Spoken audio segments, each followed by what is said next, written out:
think so. I think it was pretty well noticed. There's Glenn, that's good. All we need is Tim now.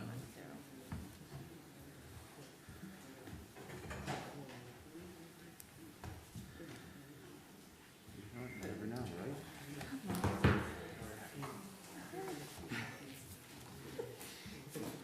It's been a day. It's on Friday, right? Right? All right. You got one city. I know. It's not coming soon. Resiliency meeting. Was it? Yeah. Yes, it was very good. It worked out okay. Except if we can think away from getting back to the same. When we get to here, I've broken this down into Good. sections. I'm gonna go over as 5, but this way and like with help with this.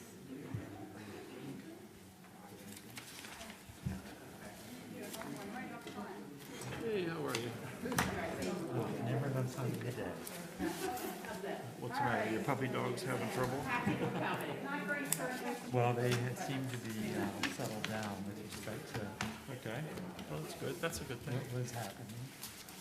All right. We've got a couple minutes yet.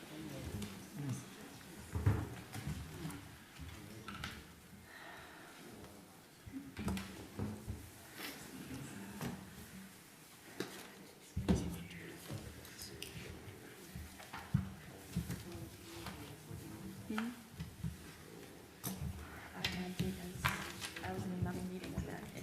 We thank God. Good. Okay, keep this thing.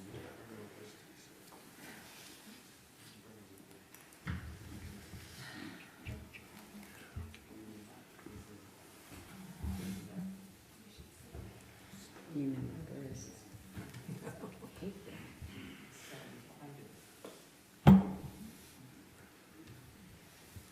Look at me.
Good evening. It is Tuesday, October the 26th at 6:30, and we're here for a public hearing to discuss some amendments to zoning ordinances.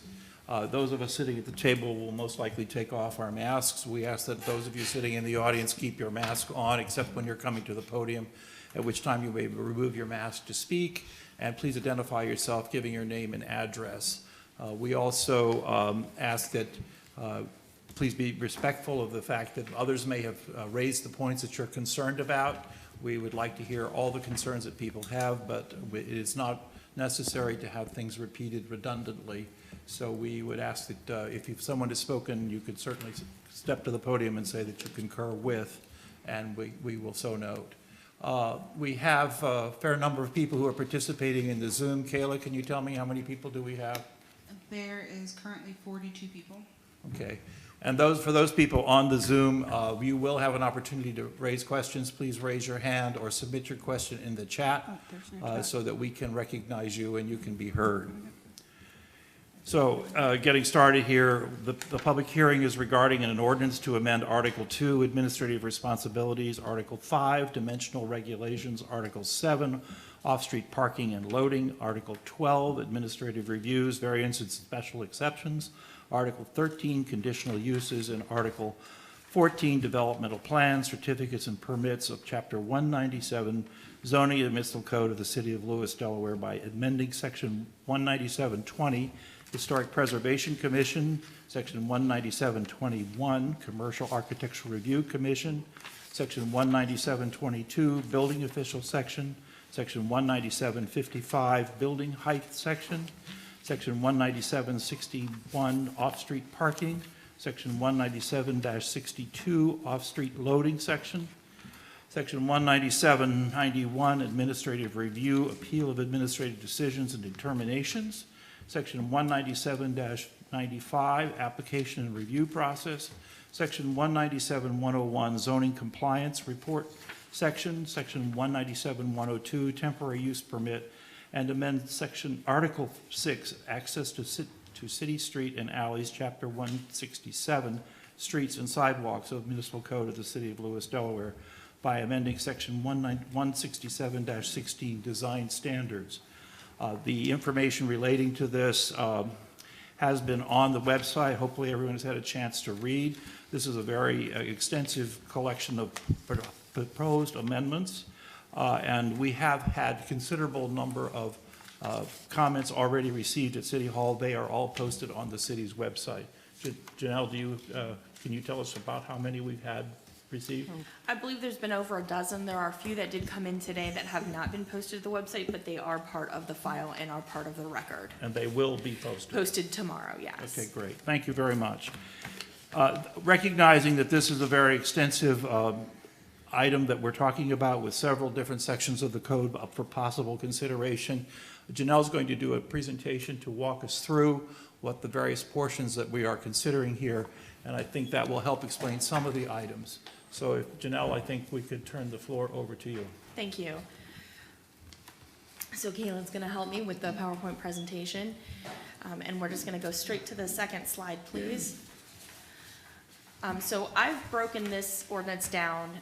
Again, we're looking to amend a number of different items as part of the code, so I've kind of broken it down into 5 different categories, and this is also something you would have the ability to do as part of as adoption of the ordinances. You do not have this PowerPoint presentation. I finished this about 4 o'clock this afternoon.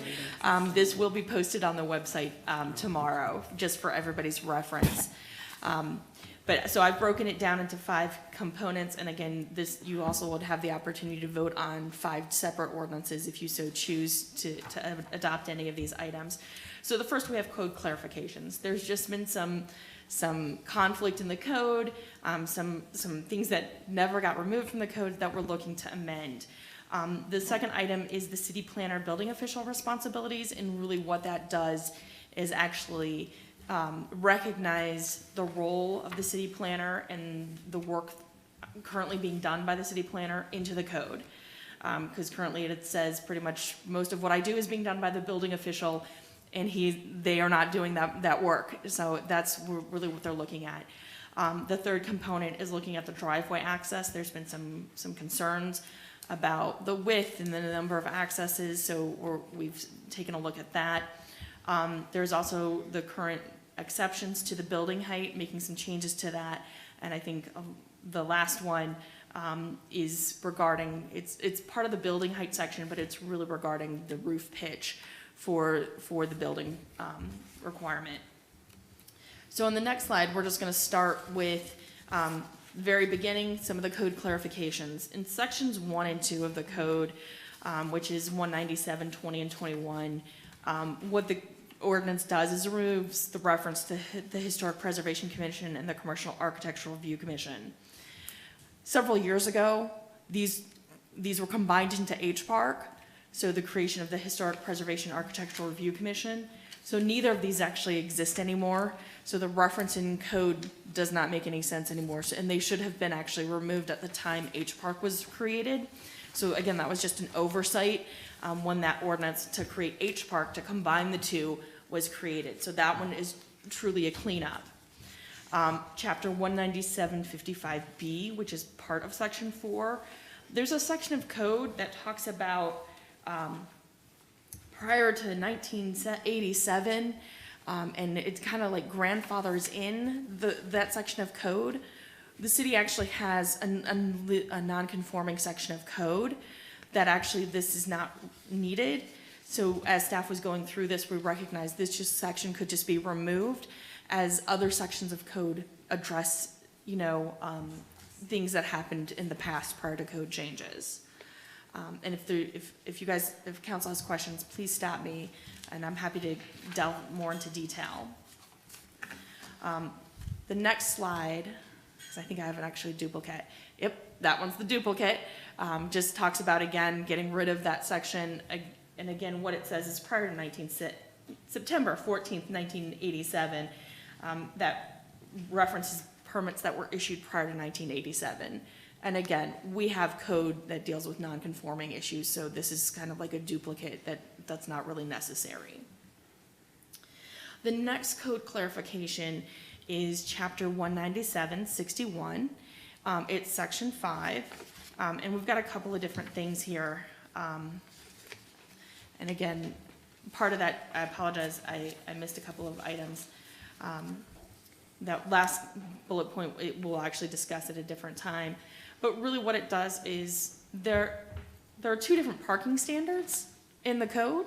One is 9/18 and one is 10/20. It depends on if you're residential or commercial. Most places only have one standard, so it gets rid of any conflict, and it provides clarity in the code that we just have one standard parking space, which is 9 feet by 18 feet, which is the standard for a standard parking space. And on the next slide, which is chapter 19761, also part of section 5.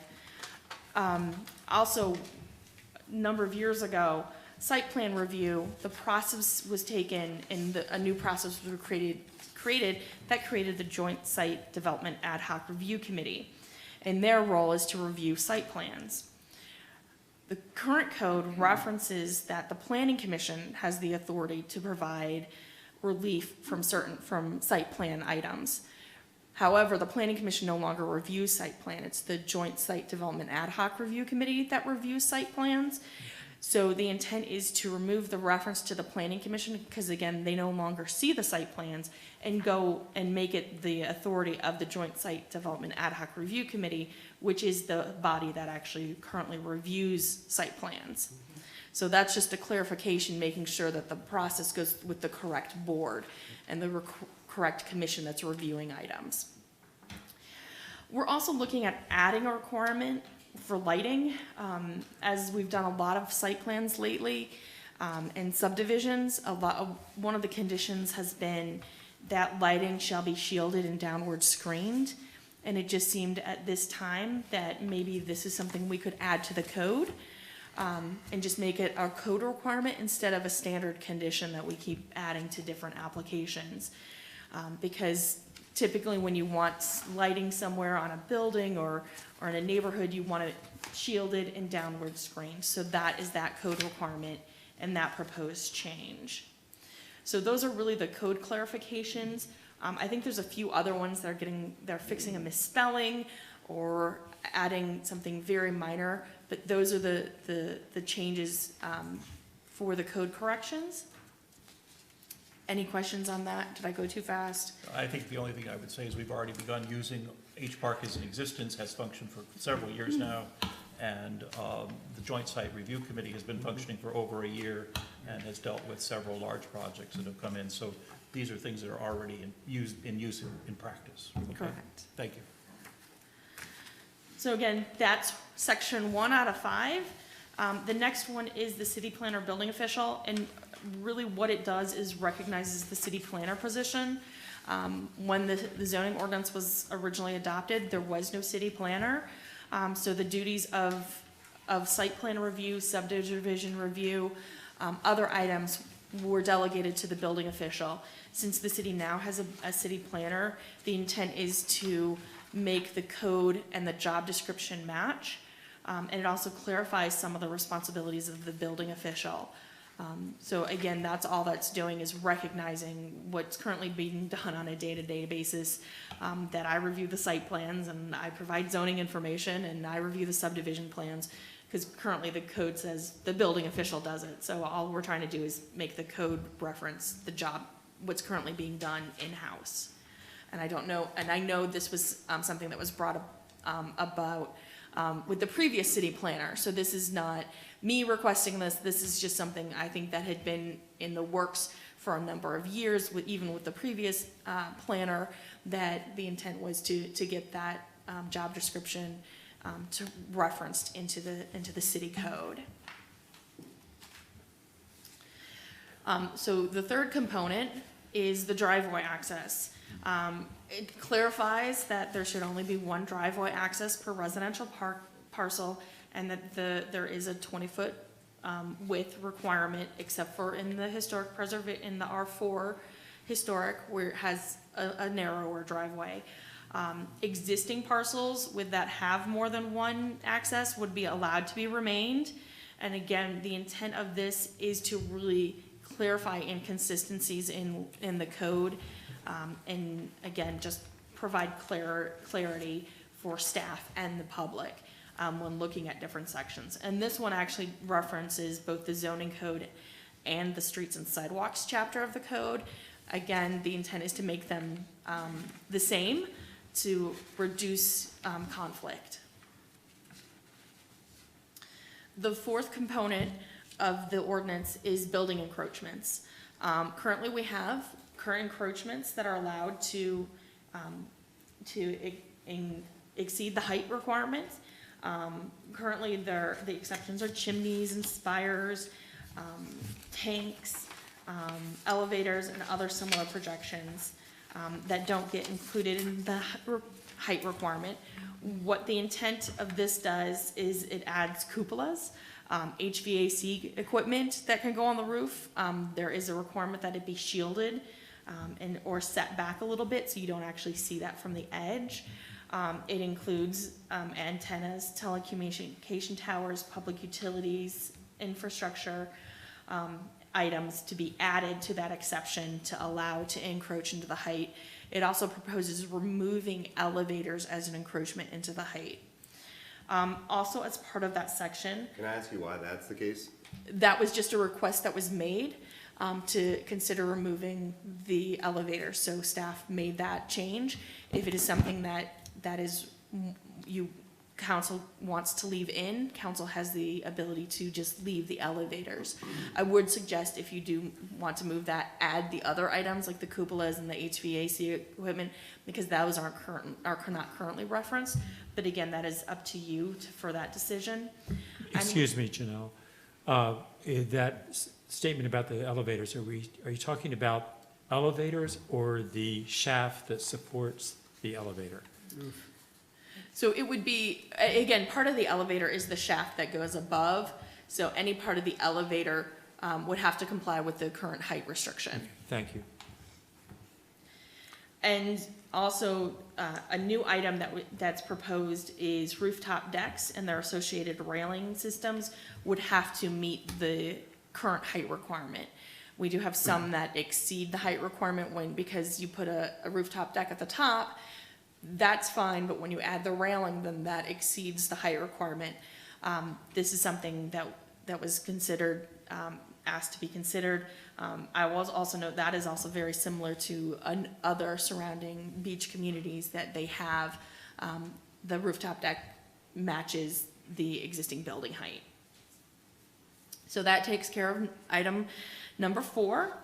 And then I'm thinking I'm gonna guess the reason a lot of people are here tonight is the 5th item we're looking at, which is, from the staff perspective, was a simple correction. We understand it's not. But when the ordinance was revised about 10 years ago, there was a typo in the ordinance. So the intent was to fix that typo, which clearly was a typo from the ordinance, which said for flood-prone areas, that there's a roof pitch of 5 to 12. 5 inches vertical rise for each 12 inches of horizontal rise to the ridge of the greatest height of the roof. The code, when it was originally adopted, should have applied to the R3 zoning district, which was the formerly LB Lewis Beach District. However, when the ordinance was adopted and proposed, it referenced the R2 zoning district and the R2H zoning district and not the R3 and the R3H zoning district. So again, the intent for us was just to clarify that the code truly meant the R3 and the R3H zoning district because that was the formerly Lewis Beach District. And again, as there was a typo in the ordinance, it was not fully enforced for the last several years since the adoption of that original So we're ordinance. operating Do you have under a copy of the original ordinance that was? Yes, Anne Marie has found it. Okay, well, and- Robin Oh, had found it. Right, so we, we're operating under R2. And the note, do you have the minutes that go along with that? well, we have what was in place. So we have a copy of the zoning ordinance as it was in place in 2007. So not knowing when, I'd have to assume, because this is one of the things where it goes back to 1987, there's a pre-1987 language in it. So I would have to assume that that was originally adopted in 1987. We could certainly review minutes from the 1980s to see if we can find them. So And I guess Yeah. the question is, you know, It'd be very helpful. what's good for R2, R3 that's not good for R2 with the same restriction? again, the intent was that this applies to flood-prone areas. So I think you have a number of options. Either make it apply citywide to all flood-prone zones, which would be more than the R3 or the R2. It would be anything that would be in the flood area. Well, I guess my question is, what is it about a flat roof that makes it better to build a pitched roof in a flood zone? So after talking to the building official, and again, believing that this came out of code that was in adoption from 1987, is that it was for wind issues in the flood-prone areas, for when a hurricane came through, that you want the pitched roof and not a flat roof, so for safety reasons. But now that the city has adopted the the ICC and the IRC, the International Code Council and the International Residential Code, those construction items are addressed in that. So there's, again, a couple of different options. You can remove it entirely. You can amend it to the R3. You can amend it to all the flood-prone areas. And I think those are the 3 options that I could think of that you could do to address the current code situation, because there is current code that does require a 512 pitch roof. So those are the 3 that I can think of that would resolve this situation. What I would just add is that when we review minutes from 1987, that may cast more light on whether it was a technical, building safety issue or whether it was a community character issue that council looked at the time. So we can get that, but again, if you go back to the 80s, I assume we were under Southern Building Code and BOCA. I know, that's what immediately preceded this, and I'm not sure to what degree. I think we had BOCA, right? We weren't Southern Building Code here. We were Southern Building Code? Okay. I don't know to what degree that addressed, hurricane standards. Obviously, it's pre-Hurricane Andrew if we're looking at the 80s, so. And again, the current code does address, the current building codes do address, from a conversation I had with the building official, seems to address some of those safety issues that would have been for the pitch roof. So again, there are 5 components to this ordinance, and you can break it down into 5 separate ordinances. One is for the code clarifications. Again, trying to just clarify things, get rid of inconsistencies, getting rid of the conflicts. The second is address the city planner building official responsibilities. The third is the driveway access. The fourth is the building height exceptions, and the fifth one deals with the R3, R3H, R2 pitch roof item, which is building height. And I'm happy to answer any questions. Thank you. A couple of comments. I think looking at them from 5 separate regulations, 5 separate ordinance adoptions will be a logical way to pursue this, because there's so much wrapped up in this, and we're going to probably change some of these things as we go along. So I think when we get through the public hearing and we begin to consider putting these things on the agenda for council action, breaking them into 5 ordinances or 5 changes would be appropriate. Did you have a chance to review any of the surrounding beach communities in terms of the 512 roof pitch? Yes, I did not bring that Post-it note. Rehoboth has a 512 roof pitch. It's citywide. There's another beach community that actually has a 512, and there's a Slaughter Beach or Bowers, one of those two actually has a 412 roof pitch citywide. And those are just the ones I came across when I was looking for something else actually in their zoning code. But there are a number of beach communities in the county that do require a roof pitch, and it's actually citywide. Okay, thank you very much. I think if you could provide that, an answer to that question in terms of the other beach communities, it would be helpful for people. And if they have a reasoning as to why, that would be even better. Okay. I did not see the reasoning why. If I can track down their ordinances, I could try and find that. But I do believe, I know Rehoboth was citywide. One of the others was in the floodplain, and the other was the 412 was just citywide, I believe. Okay. The Thank more you. you can get for us, the better. And for those items that need to be researched, once we have that information in hand, we will put that on the webpage where the ordinance information is. I think that would be very helpful, not only for us, but for everyone Right. in the community, so. Can I also add something? With regards to the process, I mean, what you read, Mr. Mayor, the public hearing regarding, this was a long ordinance, a long Right. list of items. I would suggest, and we've talked about this in the past, that we kind of, in future meetings, break this up into different categories. For example, technical corrections. A lot of the things here are just correcting typos and other things like that. Some are a little bit more involve code clarifications, which again are somewhat technical corrections and non-controversial, I would characterize them. And then the third category would be substantive changes, which is things that, we're making new policy. So I think that would probably clarify a lot for us as well as the public as to what we're actually dealing with here. And what the intent is. Yeah. Okay. Any other questions here at the table before we move on? I think we are ready to move to public comment. Again, if you would, please come to the microphone or the podium and identify yourself, name and address. You may remove your mask, and we look forward to hearing from you. Who would like to go first? Looks okay.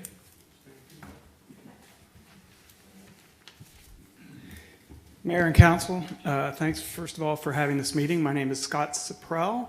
I live at 412 Bay Avenue.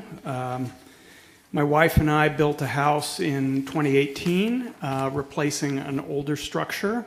Since that time, we've replaced 3 other homes in Lewis Beach. All of these homes have several characteristics in common. First, we replaced a home where the living area was at street level, with living area that is now over 9 feet above street level. All of these new homes now have flood vents with porous and permeable ground underneath the house. They have improved roof, improved siding, improved landscaping, improved grading. So I've heard all of you talk about safety in the beach community and environmental resilience. I think we've accomplished that. And so what I wonder is there's a lot of confusion about what the actual agenda is, and some of it has been clarified tonight, but it seems that some of this is a punitive, anti-development, do nothing, sort of freeze everything in place in Lewis Beach. And it would be helpful if we knew exactly where, Janelle, you mentioned we put this in and we put that in, there were suggestions. Where is this coming from? And what is the actual end game, specifically with Lewis Beach? Because it seems like is a bit of a solution in search of a problem here. And if we prevent any redevelopment by punitive changes, interpretations, code changes, you've basically set up a structure where we're going to have a bunch of houses, half the beach, 9 feet above, and the rest of it is going to be frozen at street level. And I don't think we want that.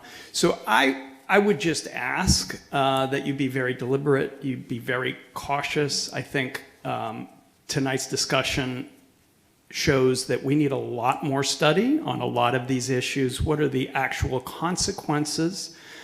We don't want this town to be sued. We don't want this town to lose lawsuits. That costs us money and it costs your reputation, frankly. And the last thing we don't want is we don't want a divided town where it's sort of the Starbelly Sneetches, they got their houses done, and then those who didn't. And I think that's extremely unfair, and this seems like such a rushed and hasty process. Why not study it all, put it all out there, and then give a window of time that the whole community can understand the implication of these changes and have time to get permits in to do what some of us were always able to do, are already able to do. I think that would be very fair. Thank you. Thank you for your time. Sure. Thank you. I would just say that the intent was not punitive, although it may appear that way. And I think that this body will certainly take a deliberative approach to it. And that's why we're here tonight, and this is just the beginning of the process. Thank you. Kevin?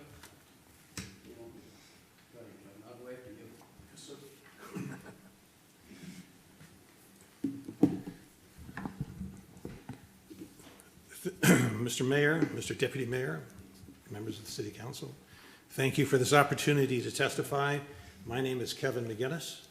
I live at 1108 Bay Avenue, and if it helps, I own a house, I pay taxes, and vote here in Lewis. I would like to talk briefly about the process that led to this hearing. First, I'd asked permission, I'm not quite sure of the process here. We have a petition signed by 175 homeowners, taxpayers, and residents of Lewis urging the City Council and the Mayor to vote against this proposal. We also are asking that in the future, when proposals are made, the city provides real public notice, time for questions to be asked and answered, and is forthright about the reasons for the proposal and how to comply. Should I hand it to someone? Sure. Or I'll take it. Okay. Do you want to give it, should I'll Janelle take it. hold Give it? to I'm just Janelle. keeping the So record. she's the one who will put it on the web. Okay? Now in the file. It is now, well, or will be tomorrow. This past May, the city held a similar hearing on 2 planning commission proposals, one on sea level rise and a second on surface water. During the hearing, every witness but one made clear that the proposals had not been fully vetted. They were significant legal, scientific, economic, revenue, and taxation issues that did not appear to have been addressed. Numerous questions were asked, numerous questions were submitted for the record, and the city promised to answer each and every one. And perhaps, most importantly, to echo something Scott just offered, every witness made clear his or her interest in working with the city to find fair and effective solutions. Following the hearing, the mayor announced the ordinances would be set aside and the issues we referred to a new Executive Committee on Resiliency. Since then, we've learned the Executive Committee on Resiliency its scope might not be as broad as at least we thought. We had learned that while the Executive Committee was meeting, the city would continue to propose new ordinances covering the Lewis floodplain. We learned that the BPW wastewater treatment plant, which the city has identified in other documents as the biggest threat to the health and safety of Lewis if there is a flood, is outside the scope of the Executive Committee. When asked why, the city said the University of Delaware didn't want the issue discussed. When the University of Delaware was asked, Phil Barnes, who I believe is working with the city on that committee, responded, BPW, and I quote, BPW issues in terms of BPW leadership and location of the treatment plan are outside the scope of the Executive Committee. That is not my decision nor DENREC's. This was the mayor's decision. On October 11th, the City Council was asked to vote on a new proposal that would have imposed new standards on water and sewer lines in the floodplain. Specifically, builders would have to show that any new or replacement water or sewer system must be designed to, I quote, eliminate infiltration of floodwaters in the systems, unquote. City staff repeatedly said the proposal that this was contained in focused on major subdivisions, but the section I just cited applies to all homes in the floodplain. When asked for clarification, the city took 2 weeks to say, yes, the requirement does apply to all homes in the floodplain. We found no one, no civil engineer, no builder, no architect, no lawyer, who could explain how to comply with the standard. As one engineer suggested to us, if your flood-proof sewer line connects to a city sewer line that's not flood-proof, your line's no longer flood-proof. I was appreciated that civil engineer could speak in terminology I understand. So we asked the city for help. We shared our confusion about how to comply and specifically asked, again, I quote, during deliberations with DENREC and FEMA, was there any discussion or guidance provided as to how a builder would demonstrate it will, quote, eliminate infiltration of floodwaters into the systems? The city's answer, I quote, the only response the city received was the written comments from the agency regarding the proposed ordinance. Thankfully, the members of this body stepped in and set this matter aside until the executive committee could finish. And we thank you for that, but we do think it's indicative of a trend Scott and others have suggested over this course of this evening. Tonight, we have another proposal for us. It's been called a housekeeping proposal, but in fact, it would reverse 34 years of city policy. The building height provisions directly impact over 1,000 homes on Lewis Beach. That's roughly a third of all the properties in the city. The parking and other provisions, they impact the entire city. It's kind of hard to imagine a more all-encompassing proposal than this one. For 34 years, the city has issued building permits, certificates of occupancy, it has collected fees and rental, property, and transfer taxes on the homes on Lewis Beach. In exchange, the homeowners have relied upon the city's approval when they got those certificates that they were in compliance. I would offer that when you change 34 years of policy, that's a significant change. Were homeowners notified this was happening? No. Did the city discuss this proposal in advance with impacted homeowners? No. Did the city offer an explanation as to why this rule is now being advanced? No. Did the city explain why some homeowners in the floodplain are treated differently than other homeowners in the floodplain? No. Did the city identify the number of properties impacted by the new height rules, the cost of compliance, or how to comply? No. Did the city identify the number of properties impacted by the new parking rules, or that it would start enforcing 34 years of policy that has not been enforced? No. Did the city notify all homeowners in Lewis that this proposal would be enforced immediately, even before a hearing was held or a vote taken? No. When building permits suddenly began to be denied, members of the community reached out to 3 members of this body. All 3 said they had no idea what was happening, were not familiar with the proposal being cited as a reason for the denial, or didn't know it was being enforced prior to a vote. Again, on October 11th, the council stepped in and blocked this proposal from being enforced until at least a hearing could be held and this body could take a vote. Again, we thank you. During that meeting and during other meetings of city committees, references have been made about homeowners, particularly homeowners who live on Lewis Beach, as trying to game the system, and that we have to watch out for this gaming. If you have tried to build a home on Lewis Beach, you know you're not going to game the system. If everything goes perfectly, and never in the history of construction has anything ever gone perfectly, it takes at least 30 weeks from the time you decide to build, to renovate, to the time you can submit an application. You have to find a builder, hire an architect, hash out costs and all the details, have at least one marital spat, submit numerous applications, and satisfy all the requirements of various state and local agencies. It's very, very expensive. And even then, you won't know for sure what you can build or whether your application will be submitted until the city decides to issue an opinion because not all the city rules are clear, not all the city rules are enforced consistently. I hope when we are allowed or directed to submit more written documents, Jeff Burton did a marvelous analysis about this timeline. I unfortunately am not sufficiently technology savvy to know how to reduce it to a single normal page, but I think, Jeff, you can provide a massive computer for everyone to see. On Lewis Beach, there are 3 additional rules that make this process and this sort of activity much more difficult. On Lewis Beach, you or any prior owner of the property can't spend more than 50% of the always depreciating value of the edifice on renovations or repairs during any 10-year period until you bring the home in compliance with all new rules, regardless of cost.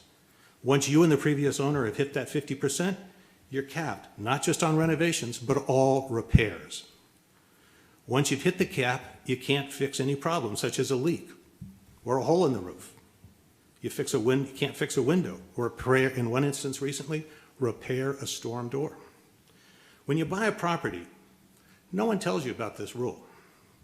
No potential buyer is allowed to even know how close the property is to the 50% cap. You may submit a FOIA request, but the timing on FOIA requests don't always match market realities when it comes to buying and selling homes.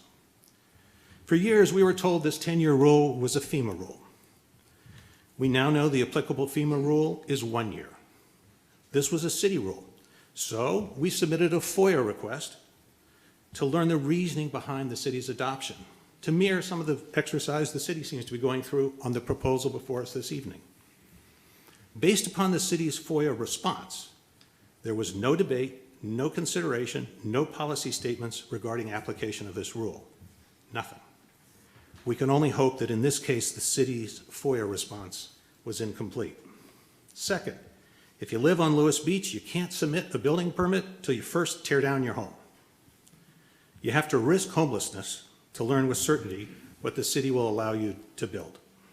And third, there's no grace period. Let's say you're lucky enough to get a permit. Let's say you're even luckier enough to be able to build or renovate a house to make sure it's compliant. The day you get your certificate of occupancy, the city can change the rules and the 10-year cap starts anew.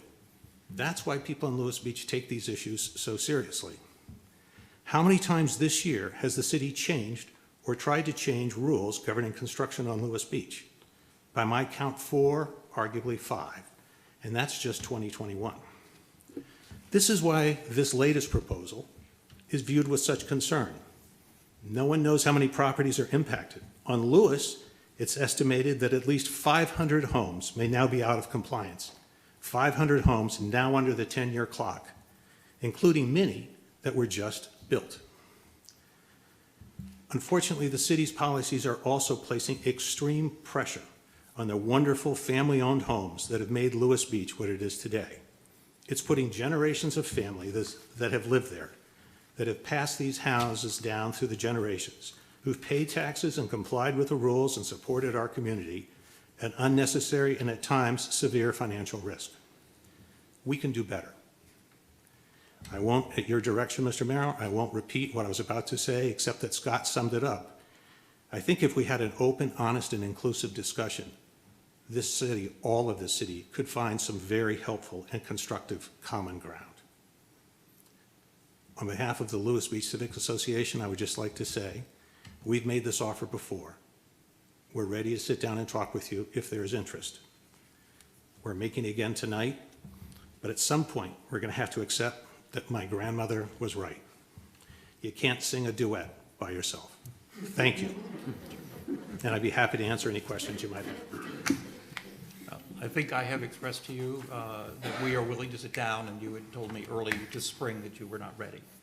We remain ready to sit down. Well, I do, but I think what would really help, if there wasn't just one group, it would be really help to have the city, folks on all sides of the canal. We all have many common interests. We all have many common desires. They get lost because I don't think it's always appreciated that the rules that apply to building on Lewis Beach are different than the rules applied to the city. The risk of what you're doing tonight, if you own a property on Lewis Beach, is different than the risk in town. I'm sure there are many folks in town we don't appreciate everything that they're trying to address. And I have a feeling some of those we can support. But the floodplain is growing. The floodplain is an ever-increasing amount of this city. And when proposals come out that treat some of the floodplain under one set of rules and another part of the floodplain under a different set of rules, that's not housekeeping. That's significant. Thank you. Yeah, thank you. I would note that the floodplain is on both sides of the canal. That was my point. Yes, That's exactly. exactly my point. Yes. Thanks. Thank you. Thank you. Dennis, did you want to say something? Yes. Thank you. I won't repeat what Kevin said, but I certainly agree with every bit of it, and also what Scott presented. Dennis Reardon, 1302 Bay Avenue, and I happen to be one of those people that Kevin talked about whose family has, we have been here for decades, and we've owned property on the beach since 1948. First, I'd like to address the process. Did you need my address? Yes, you did. You're good. We got it. 1302 Bay Avenue. We got it.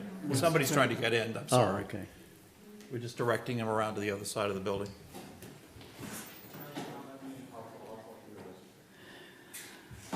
Sorry. Go ahead. Okay, you please, ready? Dennis. I think we're good. Okay. First, I'd like to address the process that's been followed. I served on council for 7 years and worked on numerous ordinances. Never has such an impactful ordinance been presented in such a hurried manner with lack of explanation to the public. This ordinance was presented at a special meeting of council as one of 2 agenda items. This particular ordinance and a 99-year extension, lease extension. Hardly worthy of a special meeting of mayor and council. Although notice of the meeting was posted at least 7 days prior to the meeting, a copy of the proposed ordinance was not provided to council members until the meeting. There was a rush to schedule a public meeting without discussion, and it was presented as primarily housekeeping.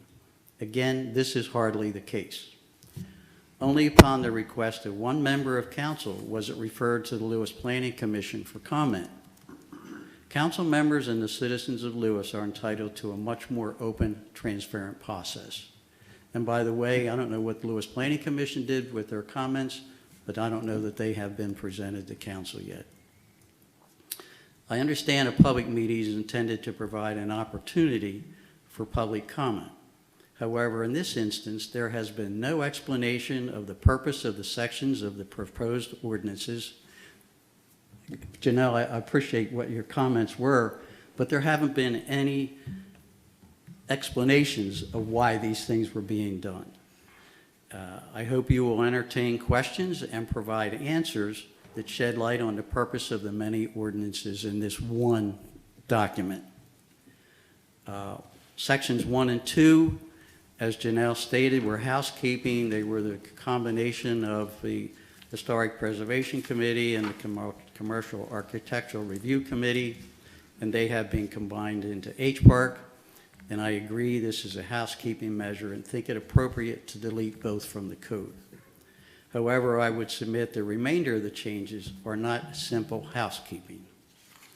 Section 3, which addresses Chapter 197, Section 197.22, shifts the supervision of the building officials from the city manager, where it has been for decades, to the city planner.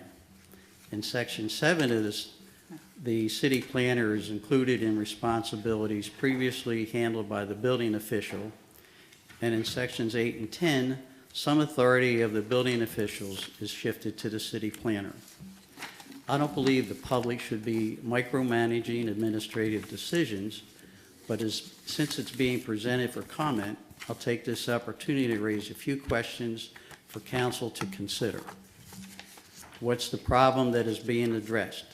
How significant is it? What data is being relied upon? What impact will this have on the building officials? And is this the proper solution? I listened to the September 16 meeting, which took all of 30 minutes, and none of this information was presented to council or to the public to justify a change to the organizational structure and operation of the building department. Further review is needed before anything is instituted. In Section 4 refers to Chapter 197, Section 19755. And in general, it states in number 3, rooftop decks and associated railing systems shall not exceed the maximum building height. And this is new language, is added with no explanation of its purpose or what problem it addresses. Why is it here? There currently are homes that were given certificates of occupancy that were approved with rooftop decks. And then when you go down to Section B, it says addresses the floodplain areas. And the language in the code provides under applicability R3 and R3H, which is the typo referrals that Janelle referred to fix that. It also, under B, says the coastal floodplain area situated on the northeast side of the Lewis and Rehoboth Canal. And when this section of the ordinance was enacted, the floodplain, in all likelihood, was limited to the northeast side of the Lewis and Rehoboth Canal. Currently, the floodplain map includes property on both sides of the canal.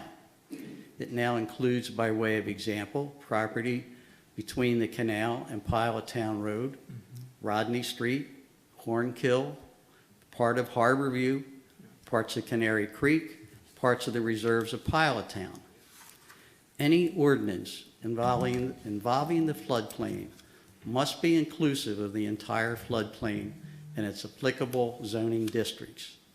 In my estimation, based in part on information obtained from the city, the floodplain currently includes nearly 50% of the approximate 3,000 homes in the city. It's inappropriate to implement any ordinance change that is not all-inclusive of the floodplain. It also should be noted that the current floodplain map now includes property owned by 2 members of council that were not previously included in the floodplain. Under the section on measurement, this section requires that homes in the R3 and R3H shall have a maximum pitch of 5 inches of vertical rise for each 12 inches of horizontal run to the ridge of the greatest height of the roof. It's my understanding this section is included because, as Janelle alluded to, there was a typo. I won't go into what I said there, but this ordinance goes back to 1987, I think, as Anne Marie indicated. I don't know that this ordinance was ever enforced. When we built our house in 2000, it was not enforced then. And it's also my understanding from the building official department that the roof pitch in all other zoning districts is determined by the material used on the roof, not the zoning district. So one size does not fit all. This is likely the reason it was never enforced. Before this proposed section is implemented, it should be carefully reviewed by council with input from building officials, builders, and stakeholders. Section 5. This subsection applies to all areas of the city, not just the floodplain. Design standards, minimum area, and all street parking spaces and all weather surface area, not in a street. The added language is also not in a right-of-way. It included the alleys. So why is the right-of-way included? Once again, no explanation of the purpose of this additional language to include the right-of-way. There are currently a number of designated parking spaces in the city, in the right-of-way, and on streets. Also, there are currently pending applications before council for designated parking spaces in the right-of-way. Again, why is this change being made when there is a legitimate need for some city residents to have designated permanent parking places in the right-of-way and on streets? In the second sentence, it refers to, in number 3, all street parking areas shall be maintained in a clean, orderly, and dust-free condition. I don't know how you can maintain anything in a dust-free condition in this sandy dirt area. That goes beyond me. And I don't know how you do that. And then number 4 adds language that there shall be no more than one driveway access per residential parcel. Parking in the city is at a premium. Currently, there are a number of alleys throughout the city that provide access to driveways in the rear of homes that also have driveways that access public streets in front of the homes. This proposal would eliminate the use of one of these driveways and have a negative impact on available parking places. What is the purpose? Why is this being done? We're going to lose parking places that we already have. No explanation. Interior driveways. I don't know what the Joint Site Development Ad Hoc Committee review section is, but I guess Janelle touched on that, so I'll pass on that. The lighting that has to be, if this has to be shielded and downward screened, does it apply to residential areas? I have not heard any complaints. That's commercial site plans. So those are things that get reviewed by the site development. But I review mean, the committee. shielded lights, is shielded Yes, lights on my property? I have to now have them? No, it's No. for, It's it's for those commercial things that property. go Only on before that commercial? body. Okay, that was my question. Is it Yeah, that's private commercial property? only, Dennis. And there we go. We got a question answered. We have a few.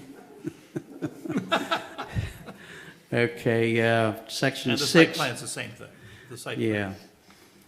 This applies to all areas of cities as well. Well, we'll skip that one.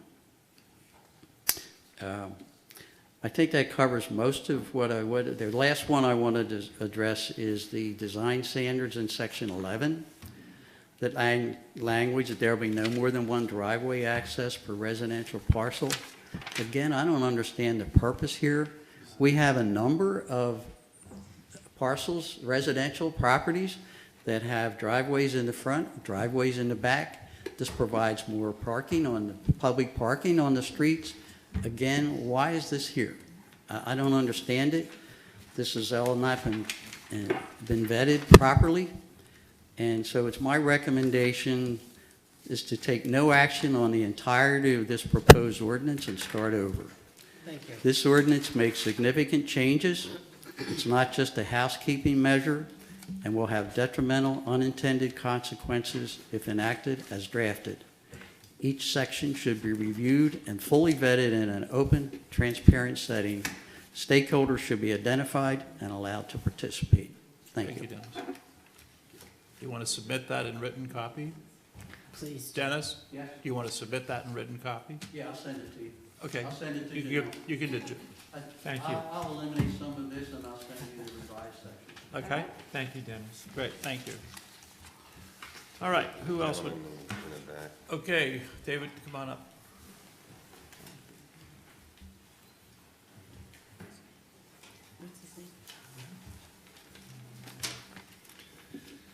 Thank you, Mr. Mayor, City Council. Your efforts are very much appreciated. I know this is yeoman's work. It takes a ton of time. We've all been on boards like this and or councils, and it's hard. So thank you. Would you give us your name, please? Oh, sorry, David Shane, Shane? Thank you. 8 New Hampshire. Also, thank you for providing this platform. I think it's really important for homeowners and others to speak out on such a broad-based an important set of proposals to the city code. Before coming here today, we weren't made aware that it was going to be broken down or potentially broken down into subcomponents, which is very helpful. So I think a lot of the comments you're hearing are a result of people seeing a tidal wave of code changes coming all at once, which is very disturbing to homeowners, as you might imagine. I'm certainly speaking for myself, but I believe many homeowners in Lewis Beach feel the same way that I do. The area that we all refer to and treasure, called Lewis Beach, it's part of the larger city of Lewis, and like all of the city of Lewis, most of us would like to protect and maintain the special qualities in Lewis that makes us all want to be here, and that why we care about it so deeply. Whether you live in town or over the bridge, most of us realize what an important part of Lewis Beach is to the community and to Lewis visitors, and it's becoming more so all the time. Yep. But within the community, there are several diverging visions of how we move forward.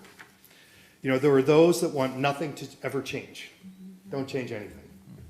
That's unrealistic. We know that's not going to happen. There are others that welcome a great deal of change and even can profit from that change, so it's in their best interest to see quite a bit of change to the city of Lewis. And then there are those of us that accept reasonable change while protecting property rights and homeowner rights within the city broadly and Lewis Beach in particular in this case. My ask of you is that when you are deliberating on such an expansive set of proposed city code changes that impact so many homes, as Kevin said, 1,000 homes potentially, these are very major decisions that impact a lot of people. What I would ask you is that when you're making these decisions and considerations, please be considerate of what we can bring to the table. We live there. We know what the issues are. We know where the parking problems are. We know where they're not. We know where the flooding is. We know where it's not. We know where the rain goes during storms. We know where it doesn't accumulate.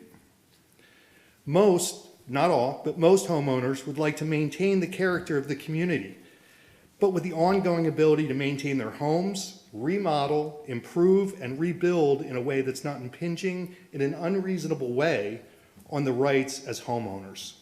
So I would most people on Lewis Beach, most people in the city of Lewis are very interested in maintaining the character of Lewis in a reasonable way. There's so much to unpack in this proposal. And Dennis mentioned this, that there's so many changes all in what we thought was one proposal that the idea of rushing through this, it just seems unreasonable and unjust, and they really should be taken one at a time. So I do appreciate that you've unpacked this a bit and broken it down into smaller pieces. Thank you. Mr. Mayor, as you remember, you were the only one on city council when we were doing the Bay Avenue renovation I project. remember it well.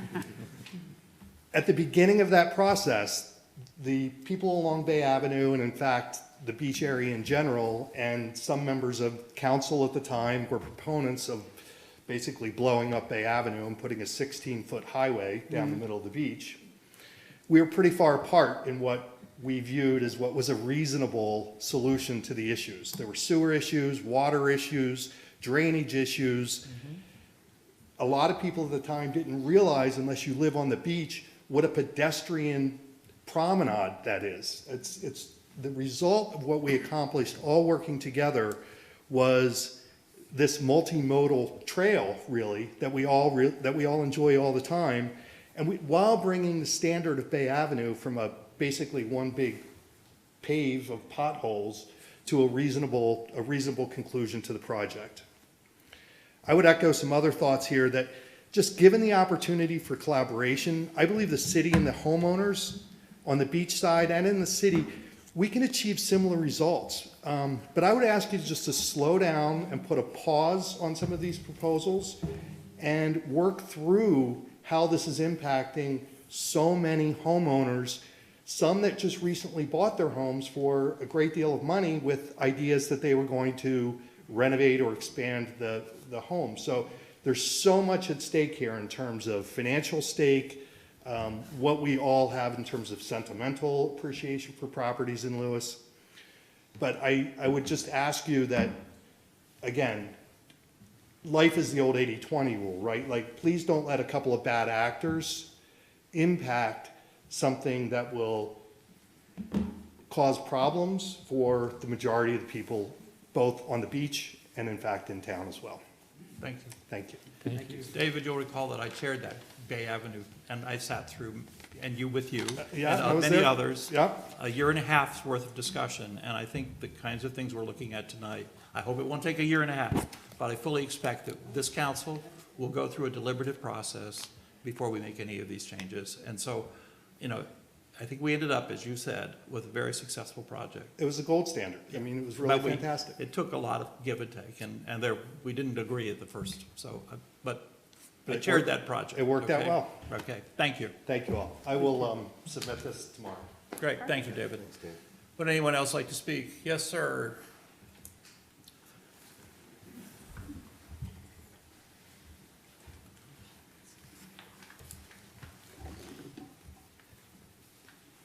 Good evening, council members. Bob Watson, I live in Rhode Island. I'm a 20-plus year homeowner on Lewis Beach, and I think it's important to remember we all probably agree about most things, and I want to point out that we all care deeply about the community, and I thank you all for your service. I think that this process does seem a little rushed, and that more vetting needs to be done.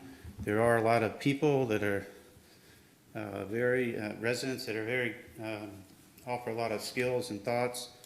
The Lewis Beach residents and the LBCA can help provide input, as well as others. And Dave Shane sort of stole my thunder, but I was thinking about the Bay Avenue project and remembering those first meetings, which you probably felt like a punching bag after that, Mayor Becker. But It all worked out. But it worked out, and if you remember, sir, at the beginning of that process, there was a plan in place to clear cut Bay Avenue, to put pumping stations, 4 pumping stations to remediate stormwater management.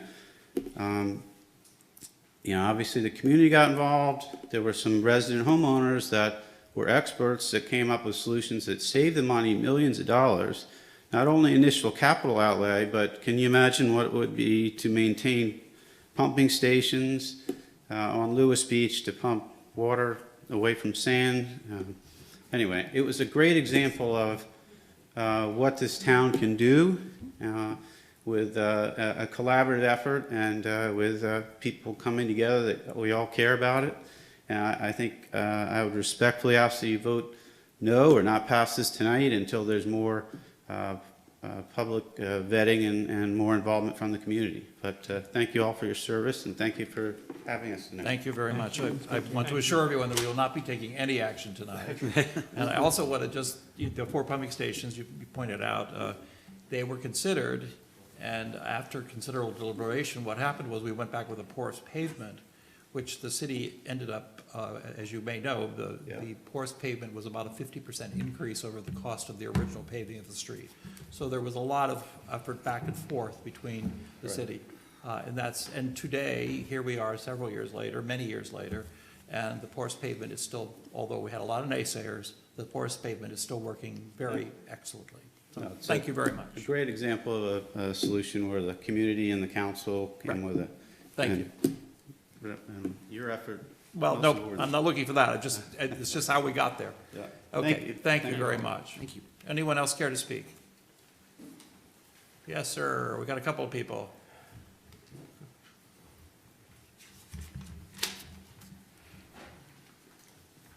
Jan O'Maris, 1001 Cedar Street.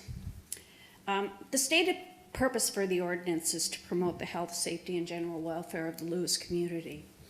However, I've been unable to find any information that kind of justifies or explains the need for some of the existing sections or many of the proposed changes so that the stated purpose can be met. I mean, for me, it's not even logical to think that mandating roof slopes and styles or changing height measurements has anything that takes us closer to that purpose. As a new property owner on Lewis Beach, I know that many of the sections in this proposed ordinance would significantly devalue my family's property and unreasonably restrict our ability to develop our property, to meet our needs, and to be consistent with other existing construction all over around me. I know this because I've had conversations with my realtor and with my builder. I sold my home in the Villages of 5 Points and purchased an old home on Lewis Beach. You can only live in it 6 months out of the year. It's not insulated, doesn't have any heat, you know? But my daughter, son-in-law, and I have spent 6 months planning to build a year-round, multi-generational home. And if many of those items in the ordinance go through, we're going to have to completely redesign our house It's probably not going to suit a multi-generational concept. And we're just not going to have our family's needs met. Jeff Burton of Lane Builders has provided documentation, I know, to the mayor, council members, and to me that clearly illustrate the severe building limitations imposed by many sections of this ordinance. My family's hope is that now maybe a decision by the council, some assertive action by our builder, a change in a city practice, and maybe some divine intervention is going to allow us to have the family home that we've envisioned. You know, I've heard tonight it's not the intent, and I didn't think it was, but being new on the beach, it does kind of feel like the residents are being targeted with all these new ordinances and all these new things that are coming along without having significant input to the process. And I'm glad to hear from members of the council tonight that they're very open to that kind of input. You know, I attended the October 11th council meeting when mandatory fire suppressants for single-family homes was adopted. Now, I may or may not agree with it, but you know what? I can make a direct connection logically to the health, safety, and welfare of the community in that ordinance. This doesn't get me there. So I really want to encourage council to kind of take no action on this and do what I think you're hearing lots of people want you to do, and I'm hearing some openness to, is to really let's look at these things more comprehensively. Okay, thank you very much. Thank you. Okay. Come up, sir.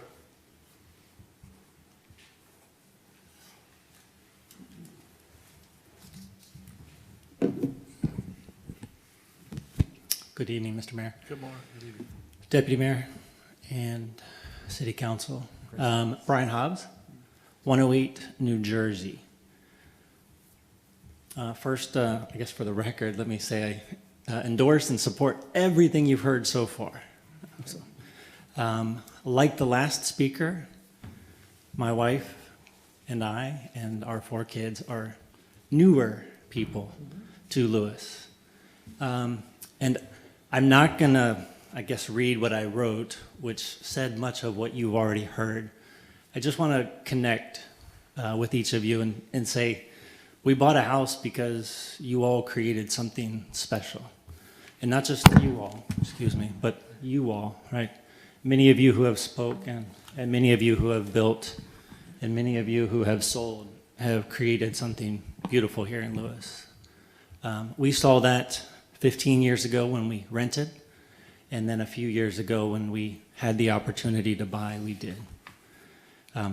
So, Mr. Mayor, I just ask that you continue with the rhetoric that you've advanced tonight and honor your commitment to a fair and open and transparent process. I'm sure that there's plenty of empathy from the City Council on how this might feel when a typo or an administrative change is in fact a de facto new requirement. When a unelected official is the author of some of the code revisions, right? We would potentially call that a conflict of interest where I worked, and we would typically avoid those at all costs so as to not tarnish the reputation or violate any codes of ethics. So I appreciate you already hearing what the people are saying and offering to very methodically march through this process in ways that you have before. So again, I did kind of go off the cuff because everyone has already said the main points that I think you all understand. And I just wanted to share our story and say thank you to those of you and those of you and those of you who have created something special here in Lewis. You have my family's commitment to continue to do the same. Thank you. Thank you very much. Thanks, Brian.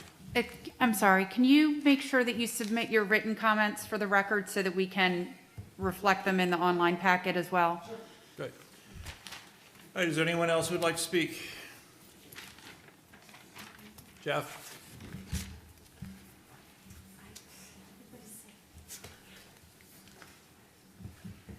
Mr. Mayor, City Council, Jeff Burton. Lane Builders, while I'm not a resident of Lewis, as I put in my email, and I have submitted a couple of documents for the record, I did want to hit on just a couple of things. I'm not a resident of the city of Lewis, but it's kind of been my home for my company, home base for me for 27 years now. So we care a lot about Lewis, and we care about a lot about what happens in Lewis. We care about the architecture of Lewis. We care about the history of Lewis. So I have never jumped out on anything like this before, because what I saw happening I just didn't think was fair. So usually I kind of sit back and watch how things develop. So, but I had felt like I had to jump out because there was a couple of things that just weren't right. So it was our building permit application that was the original genesis for some of the disturbance that we're seeing here tonight. And I think there was one kind of close behind us, but I don't know how long it would have gone unnoticed if my building permit wasn't being put on on a frozen path, and not being able to be continued to building permit. So whether it was going to be 1 day or whether it was going to be 3 weeks, and what I was told was there was going to be discussion on the 26th, which there is here tonight, and then there was an expected vote on November 8th. So I'm sure something would have came along before then, but what if it didn't? And that's kind of scary to me. So I wanted to say that for the record. The 512 minimum roof pitch, I also don't understand, like many here tonight, why, but I kind of take it from a different approach. And Janelle did brush on this a little bit. We do have building code. We have building code that takes care of the 512 roof pitch. I cannot build something that won't withstand our wind zones, our flood zones. All of this is already taken care of. So the only thing I can think of for this minimum 512 roof pitch would be architectural review committee kind of a situation where we think that lower pitch roofs are not attractive, because if I can make the roof comply in every other way, I can't think of another reason. If practically it complies with all my building codes, FEMA, everything else, flood zones, I just don't get why a 512 roof pitch is the minimum, or is the minimum. The other thing that kind of concerned me big time was when I emailed Robin Davis with illustrations about the flat roofs. I read the code to be the highest roof peak of the particular house, and Robin corrected me and said that it's any roof anywhere in the R3 district. And that is extremely concerning. And then I put forth another email that showed an illustration of a home, a beautiful home. I think it's a beautiful home. Everything's in the eye of the beholder, but a beautiful home in Cape Shores where the flat roof is got deck boards over top of it, and it is roughly 9 foot off the center line of the street. So it's down on the first level, covering a garage and covering an entryway. And I asked, because there's I couldn't find, is there a definition in the E-code for a roof? I believe so. Right. So I just, I put forth Merriam-Webster's definition for a roof as being a covering, and I consider that a covering. And so Robin's email, when he said all roofs have to be a 512, to me means that there are no flat roofs. There's no flex-down roofs with deck boards over them. There's no widow's walks that are prevalent around town and historic in nature. All that goes away. And then we even had something on an earlier slide talking about flat roofs with the railings being below 34 feet. Well, if this doesn't get changed, then there's no point in having the railing below 34 feet, because you can't have a flat roof anyway because it's less than the 512 pitch. So I wanted to get that out there. And I did want to correct one thing. There was talk earlier about all the different municipalities that have a 512 roof pitch. Rehoboth does, in some circumstances, allow flat roofs. So that is I think the statement was kind of quick and broad, and I don't think, that's probably not her intent, but they do allow flat roofs in some instances. And, you know, we kind of pride ourselves on living inside of the rules, but also figuring out where the limits of those rules are, whether it's the city of Rehoboth, or whether it's the city of Lewis, or Fenwick Island, or Bethany Beach. And I'm telling you, these, the 512 roof pitch, the all roofs definition, it's pretty crushing to the size of the homes in Lewis and to the architecture. We've looked at some ideas to try to live within the rules. And to be frankly, what we came up with was a pretty ugly house. So anyway, that's just what I wanted to say. I don't really have any written comments other than the other documents that I've entered for the record. Okay. Thank you both very much. We'll be doing a lot more research on the 512 pitch with other communities. Thank you. Anyone else in the audience care to speak? Doesn't look like it. Kayla, are there any questions or comments from the folks on Zoom? They can either submit into the chat, or they can raise their hand and we'll bring them up. Okay. Yes, there is one question from Samuel Boxterman. Okay, would you please read it? I can't read it from here. Yes, it says, will it only apply in the R3 or the entire floodplain as defined by DENREC? So, The way it's written, it would apply. So the way it's proposed, it would just be the R3 and the R3H. Right. And again, I provided multiple options for council. So there's no addressing this. decision, but that's the way it's written. Yes. Okay. Thank you. Anyone else care to comment or raise your hand? We will not be. oh, if you there's a haven't- hand up. If you haven't identified yourself, we will not take a question. We need to know who is asking the question.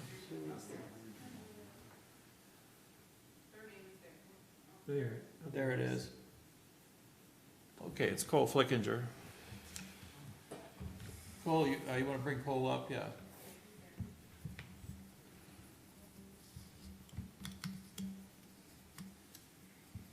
Cole, if you can click,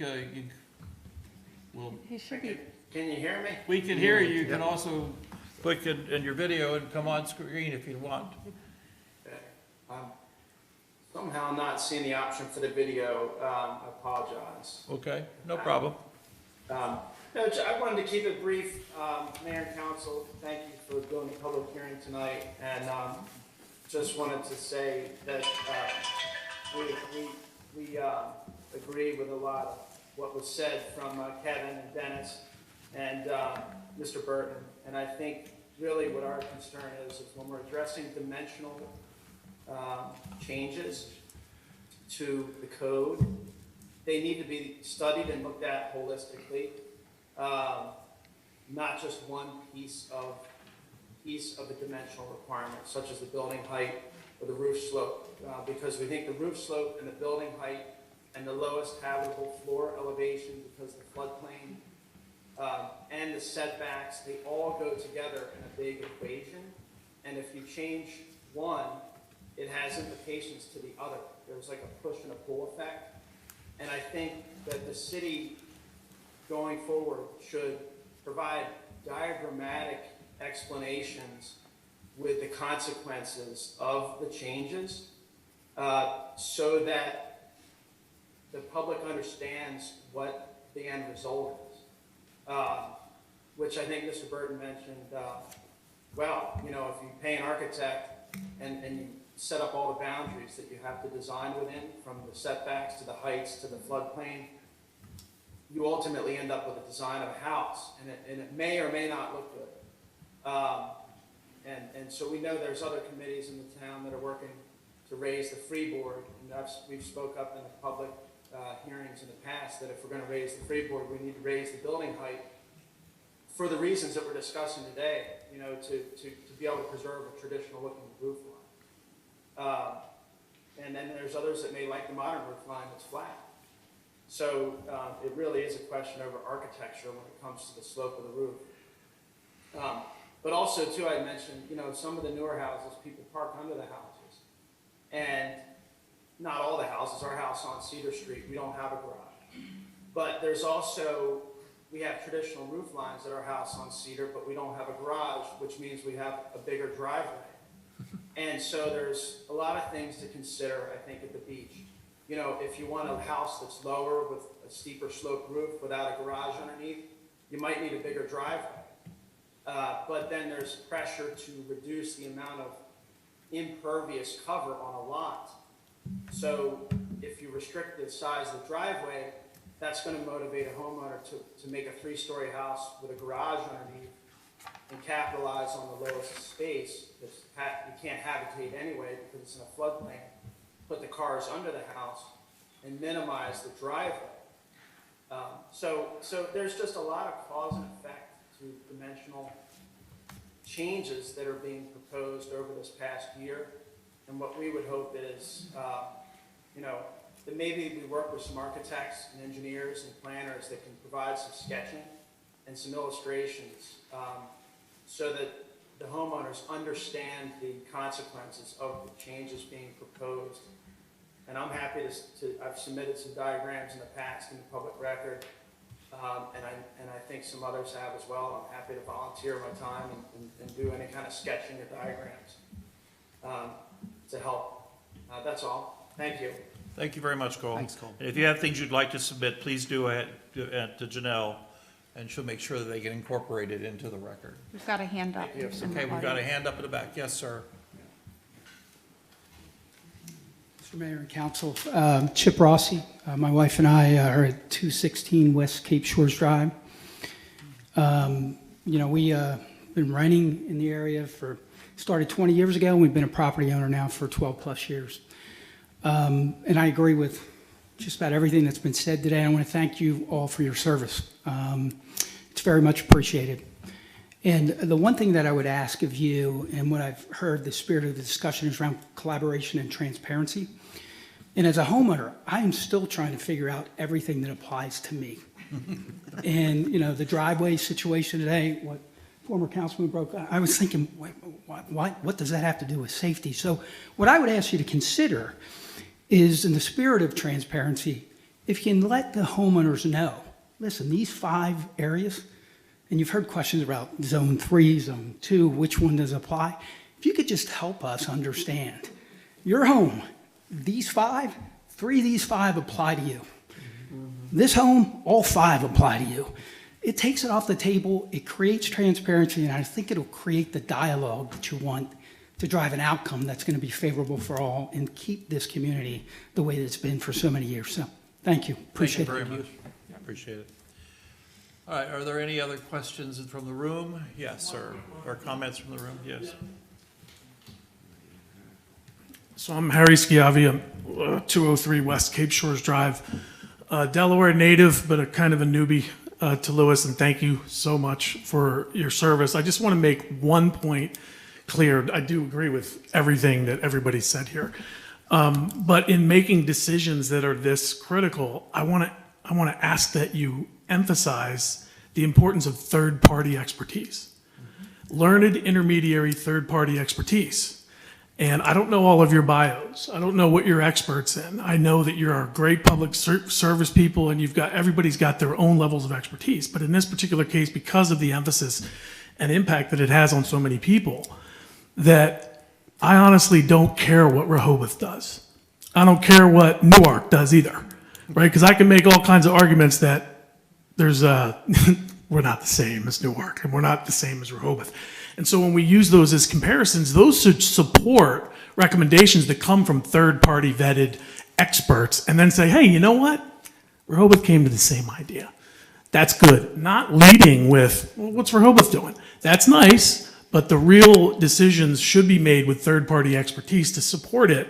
And I think everybody here would agree that there's a lot of experts here. And all we're saying is, if you believe that there's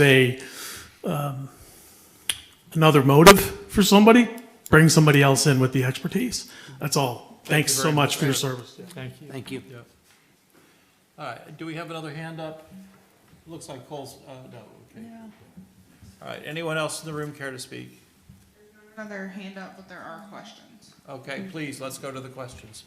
If you'd continue to read them, Kayla, that'd be helpful. Absolutely. So the first one is going to be from Dan Austin. He asked, does the 512 pitch requirement apply to all the roofs on the homes? So are flat roofs essentially not allowed on any part of the home? And that was the, Mr. Burton mentioned that, and that was based on his correspondence with Robin Davis, and, which is part of our record. It would be all roofs. As it's currently written. As it's currently written. Okay, on to the next one. It is Mike N. You need to know who Mike M is. It's Mike Nelson. Mike Nelson. He just said thank you. Okay.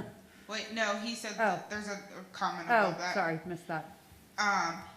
He says, my name is Mike Nelson, Okay, I didn't see that. 2003 Cedar Street in Lewis. I support all the comments made thus far, asking that the council to not approve the code changes. I also would appreciate some background as to how we got to the place of such confusion tonight, where items of great importance were cast as minor updates and clarifications. I have submitted written comments via the website earlier today. Okay. Thank you. I will note, I do have those comments from Mr. Nelson. They will be posted tomorrow. Terrific. Thank you. The next one is from Mike Savage. He is at 1903 Cedar. He said, can you clarify the entrance and exits proposal control entrance and exit by vehicle and pedestrian?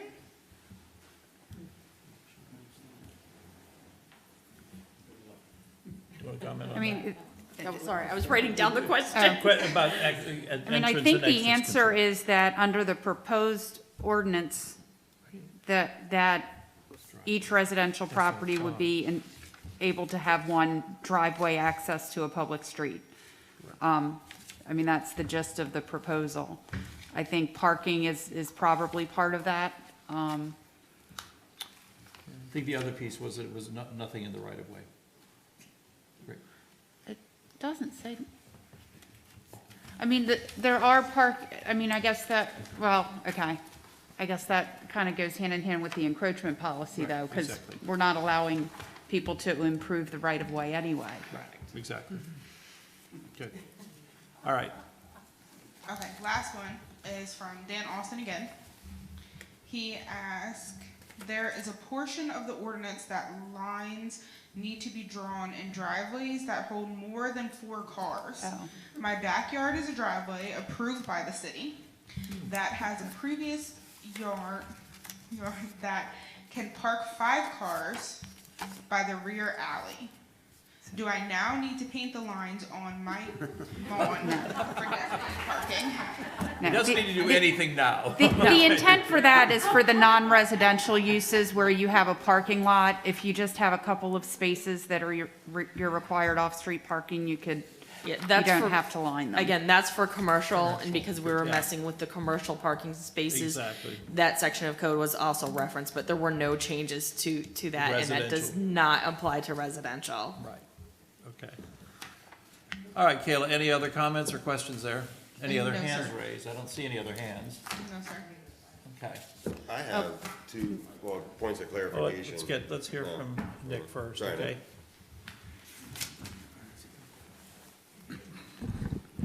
My name is Nick Carter, property owner at 1510 Bay Avenue, where I grew up. And I want to go back to one of the previous speaker's comments. It was the lady in the back with the lime green sweater.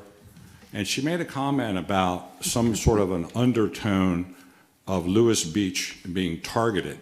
I think the term that she used, am I correct?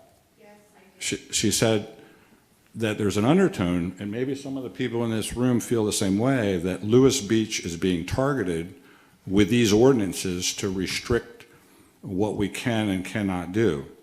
And I can tell you, Jeff Burton with Lane Builders built a beautiful home at 412 Bay Avenue. And that house belonged to my grandfather. He actually built the house. And it was torn down, and Jeff built probably, I don't know if it's the nicest house on Lewis Beach, but it's pretty darn close. I mean, it compares with Joe Shell's house, if you've been by it. But what I'm concerned is that was a public comment made at one of the planning commission meetings or hearings where one of the members of the planning commission made a public comment and said, have you driven down Bay Avenue lately? We do not need any more McMansions on Lewis Beach. And correct me if I'm wrong, but I think that's a true statement. So, It is. pardon me? It is, I Is that- recall it as well. So, I sat here quietly and I wasn't going to say anything until I heard the word targeting. And I think, again, we that have property on Lewis Beach, including Cape Shores, Pilot Point, Port Louis, all of Lewis Beach, over 1,000 property owners, as Dennis put out or said before, that I think the council really needs to start to think about the whole community rather than just create ordinances that are directed towards Lewis Beach. And that's really all I have to say. Thank you, Nick. Okay.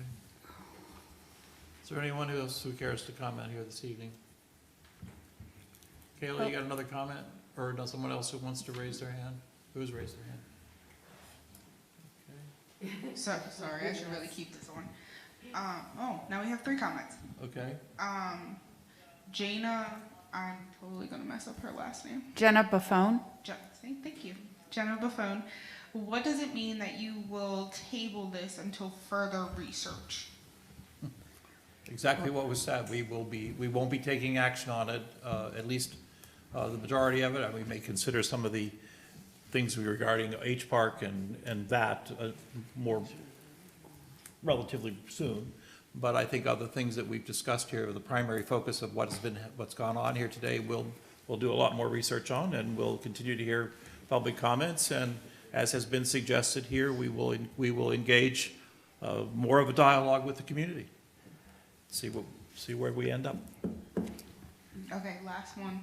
Okay. Don't quote me on that though. My name, this next one, it says, my name is Alex Zertman at 1106 Bay Avenue. Thanks to everyone who has spoken. I agree with all the public comments thus far. My family has had a home in Lewis since 1987. We are greatly encouraged by the civil Discourse. I'm so sorry, brain fart. This evening regarding items that have deep impact on so many.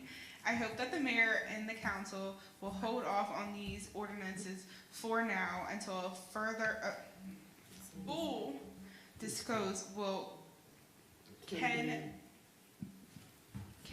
be had with the public. The spirit of a corporation seems high, so I remain hopeful. Okay, thank you.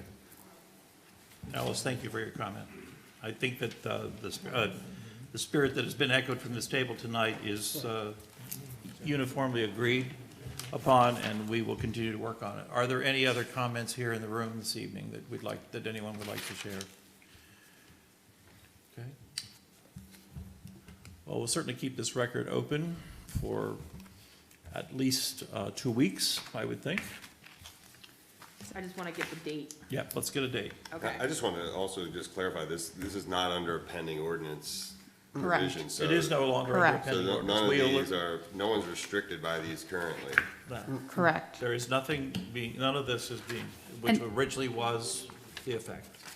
And I do want to make one other clarification, and I'm going to look at Jeff Burton, and he can correct me if I'm wrong. Sorry. The issue of not being able to get a building permit until you've demolished, we've addressed that, correct? That has been resolved. Address that, and we are moving forward with one. Okay. So for those of you who may be doing a demolition, we delved further into the code and determined there was no code-related reason that they could not be, that the demolition couldn't, that it couldn't be dealt with. The permit couldn't be issued with before Exactly. demolition. Right. So 2 weeks from today would be November 9th. Yeah. November 9th? Would be November 9th. Yeah, we'll keep it open till the 9th. End of close of End business? of business day, the 9th. Okay. So End just of for the- everybody, that's 4 o'clock. 4 o'clock. Tuesday, November 9th.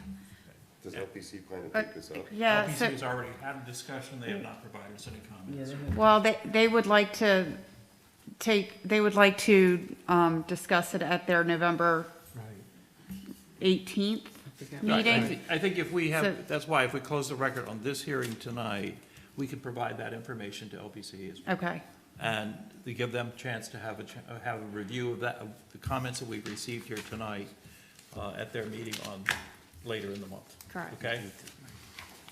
And then, you know, we'll have further discussion of this item and how we're gonna go forward at our meeting on the 8th in terms of what our next steps might be. Kevin, you had some other comment? you need to come to the microphone, please. Come on up. No problem. It's just for the benefit of the people at home. Thank you. What you just said, Anne Marie, is rather significant. And I hope that the method of communicating with people is not whether or not you listen to this meeting. Not everyone had the wisdom or foresight to hire Jeff Burton. And it would be great if everyone who's in this position has an opportunity to know this. Okay. We'll do our best as well, but it really needs, the city needs to find a way to be able to communicate these things. And it goes back to something that you were kind enough to listen to me about, I think, unfortunately now, 2.5 years ago, that the building code is very hard to find in the system. And not all the provisions is not all in one place, not all the amendments are there. And for those of us who are trying to comply, it's very difficult, and I hope you will find a way to communicate this directly on the site or in some other fashion to everyone who's impacted, because it's a lot. Thank you. Thank you. Thank you, Kevin. That was unfortunate that it was read that way in the code, that we were not issuing building permits until demos were done. Thank you. Okay, one more, you got Kayla. One more.